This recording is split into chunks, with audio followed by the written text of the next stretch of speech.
I'm standing in ankle-deep water, watching my life's work sink. Karen Pemberton's HOA just demolished my $40,000 sailboat. 3 years I spent restoring that Catalina 38. Weekends sanding teak, replacing rigging, bringing her back to life after my wife died. That boat was my therapy, my escape, my second chance. Karen said it was an eyesore that hurt property values, so she had it destroyed. Feeling better now, Garrett? Karen's voice cuts through the morning air as she walks down to survey her handiwork. I turn to face her, debris floating between us. Thanks for asking, Karen. I'm doing just fine. She looks confused, probably expected tears or rage. 3 weeks ago I found something in Uncle Robert's papers that changes everything. Something she doesn't know about. What would you do if your HOA destroyed your boat? Fight back immediately or let them think they won first? Comment your location, revenge now or revenge better. This is just the beginning. Let me take you back 3 weeks before Karen's demolition party. I'm sitting in Uncle Robert's dusty study, sorting through boxes of maritime paperwork for the estate lawyer. Bills, boat registrations, dock permits, the usual nautical bureaucracy that comes with waterfront property. Then I find it, a thick manila folder labeled Lighthouse Cove Marina Corporation. Inside, incorporation documents from 1962, stock certificates, and a letter in Uncle Robert's handwriting that makes my hands shake.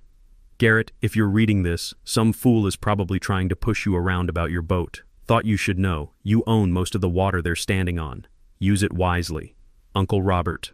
The smell of old paper and salt air drifts through the open window as I flip through document after document. 67% ownership of Lighthouse Cove Marina Corporation.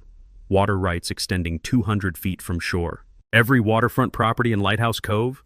They're lessees, not owners, including Karen Pemberton's precious mansion. I lean back in Uncle Robert's leather chair, mind racing. 3 years Karen's been harassing boat owners, claiming HOA authority over maritime matters. Turns out she's been playing dress-up with power that was never hers. Every violation notice, every fine, every community standard she's enforced, completely illegal. But here's the beautiful part. I don't have to use this information right away. See, Karen Pemberton is the type of person who can't help herself. Give her an inch of perceived power and she'll take a mile. Give her what she thinks is a victory and she'll get greedy. I've watched her operate for 3 years, first targeting old Pete's fishing nets, then the Morrison family's lobster traps, now my sailboat. The woman has a pattern, and patterns are predictable. So I make a decision that probably sounds crazy. I'm going to let her escalate. I'm going to document every illegal action, every harassment campaign, every violation of maritime law she commits while thinking she's untouchable. And when she finally crosses the line into criminal territory, which she will, because people like Karen always do, I'm going to drop the hammer. My maritime lawyer confirms what the documents already told me. Marina corporations supersede HOA authority on waterfront matters, period. In coastal disputes, corporate water rights trump neighborhood associations every time. But the timing has to be perfect. Strike too early, and Karen just backs down, maybe resigns from the HOA, moves away. Strike at the right moment, and she destroys herself so completely that no future Karen will ever try this again. The creak of dock planks outside Uncle Robert's window sounds different now. That's my marina out there. Those are my tenants, and one of them has been masquerading as the landlord for 3 years. I start keeping a journal.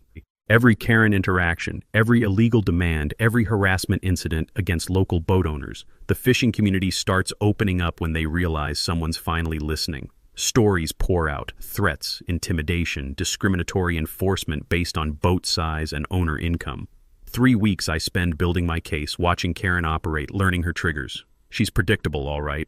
Mention property values and she goes nuclear. Suggest her authority isn't absolute and she doubles down.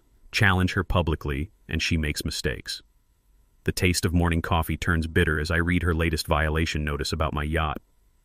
Final warning before enforcement action. I know what that means. Karen's been asking around about demolition companies.